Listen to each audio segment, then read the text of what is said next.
Welcome back to Face the State on this Sunday morning. We, of course, continue to grieve and mourn the loss of our dear friend, Denise D'Ascenzo, my longtime co-anchor of 25 years, my TV wife, one of my best friends, and my sister. And one of these days, I'm able to sit down and really talk about it and tell you all about her. It's just really so hard at this point. At the State Senate this week, my dear friend, though, was remembered by lawmakers. Madam President, I rise for a point of personal privilege with respect to a passing of Denise D'Ascenzo, who is a resident of Senator Cohen's district in Branford. I have known Denise for a whole mess of years. For a long time, her and her husband Wayne and her daughter Catherine. As many of us know, Denise was just a standout in the state of Connecticut. This was a person with class, who cared, who had a very public life, but also a very, very private life. And she enjoyed her private life. And if you sort of saw her on the newscast, you wouldn't know the true person she is. She was fun-loving. She was very funny. She loved to sing in a car. Her daughter was telling secrets the other day that she loves to sing the songs in the car to some rock and roll songs.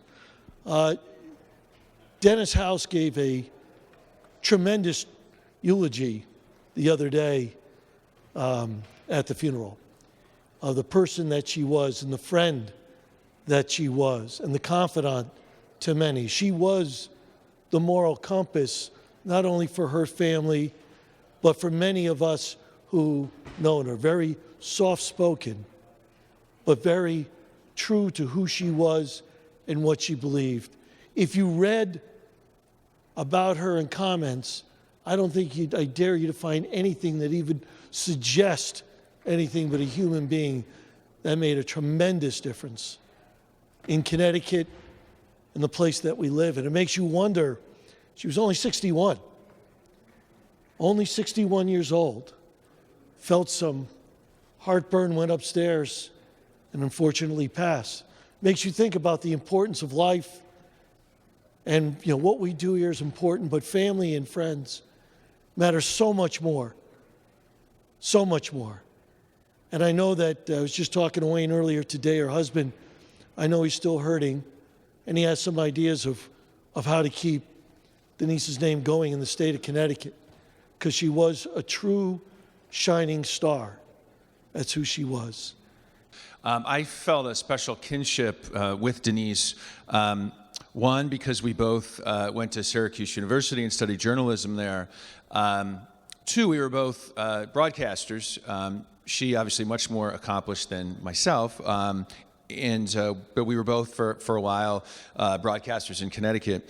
And Senator Logan and I actually just saw Denise about a month or two ago when we were in taping the show, and we both had a chance to say hello to her. And as Senator Fasano said, just a tremendous class act and such grace and just such a kind soul.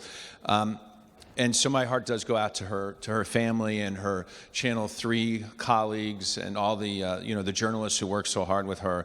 The other thing I would mention is just broadly speaking in terms of journalists and the role that they play in how our society operates. And Denise was such a key part of that. To have journalists who stay in Connecticut and who take their craft so seriously, I mean, we all owe them a debt of gratitude, because this thing called democracy doesn't work without them. And Denise was such an integral part of that. Thank you. And before we have a moment of silence, I would just add about Denise, besides her class and grace and poise and community involvement, she was a trailblazer for women in journalism. And she came up in the late 80s and early 90s and became a very successful news anchor when there were very few women in that profession. So it is very fitting that we pause for a moment of silence and reflect upon her many contributions to our state. And of course, was Lieutenant Governor Susan Bysiewicz, preceded by Senator Derek Slapp and Republican Senator Len Fasano. We will be announcing details of a public memorial in memory of Denise D'Ascenzo very soon to take place in late January. Stay tuned for all the information on that, and you are all invited. And we thank you so much, really from the bottom of my heart, all the cards and the notes and the posts on social media about the loss of our dear friend Denise D'Ascenzo. You've made this very difficult time a little bit easier, and we appreciate your kindness. Thank you so much for watching Face the State on this Sunday. Have a very Merry Christmas and a Happy Hanukkah, which begins tonight. I'll see you next Sunday. Coming up next, CBS Sunday Morning with Jane Paul.